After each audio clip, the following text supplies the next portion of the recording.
Ah, he's okay. Yeah.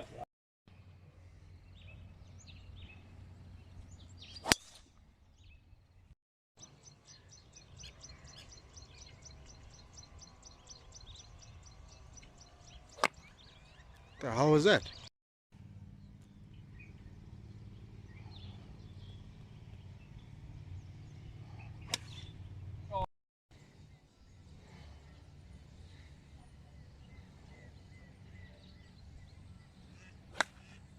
Yeah.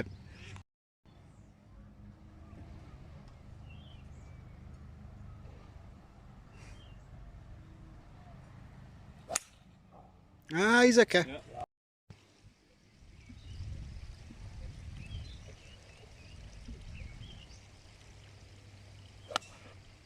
Stay there. Okay, so a lot of good stuff here, and this is how it was throughout the round. Okay, a lot of good stuff here.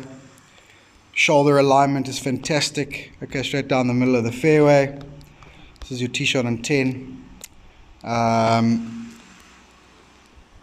So the shoulders are great. Okay, lining up there, parallel. Okay, all like it. Okay, so this is just the little thing I was talking about. Obviously, the sequencing and sometimes the completion of the circle, that release, that chase release. Okay, but every now and then, okay, so lovely at the top, left leg and left hip working nicely. Okay, but every now and then just that little change in posture. So watch how we just kind of stand up. Okay, now this one obviously at the toe, but you see how the posture has changed from that blue line to by the time you hit it. Okay, your back's more in that upright position. Okay, and obviously your hips have moved closer to the ball. Okay, so it's just maintaining that posture for longer so that we complete the circle better. Okay, and that's what leads to that odd little thin strike as well. You know, just almost there, just a little bit stronger in maintaining that posture as you turn, you know, throughout the downswing. Okay, the rest of what we're doing is absolutely fantastic. Hey Maddie, thanks for the round, and obviously like a morning, always good to catch up and hang out. But in terms of the golf, all right, I mean, obviously, quite obviously, everything's coming together really nicely.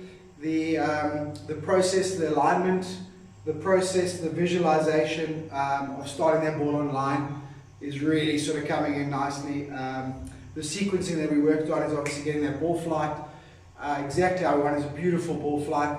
Okay, and the dispersion is fantastic. So we're really, really happy, mate. Keep it up. Maybe you could stay mentally disciplined for longer in the round. You know, just a bit sharper. To save yourself a couple of shots. But other than that, you know, it's really looking good.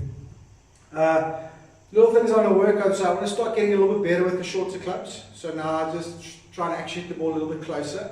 We do need to touch on those yardages in order to do that. So next time we do a technical session, that's where we're going to start. We start at sort of that 70 meter mark and work our way up. Just get those yardages dialed in, and then that can really help hit the ball a little bit closer.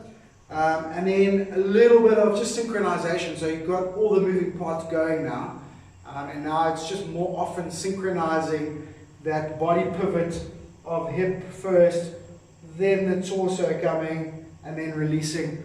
Every now and then we kind of stall a little bit here. Okay, just gently come out of our posture and then release the club a little bit early. Okay, that's the bad one. So a little bit of synchronization, a little bit of holding that posture for that little bit longer, and basically just releasing the club a little bit later. So just little things like that we're going to work on. But the rest of the game is looking terrific, and I'm really happy. And yeah, we'll just keep plugging away and figure out where we can find little bits. The only other little thing is that I think instinctually we can look at when you do get yourself in a little bit of trouble, how to get out a little bit safer, and maybe dialing in those wedge yardages is where that can fall in. And you can look for a favourite yardage and then sort of try and get your ball out of trouble, back to that yardage, and just kind of make a stress-free bogey instead of, you know, still a couple too many double bogeys if we want those scores to come down. Okay, but obviously everything else very happy with, and just keep doing exactly what you're doing.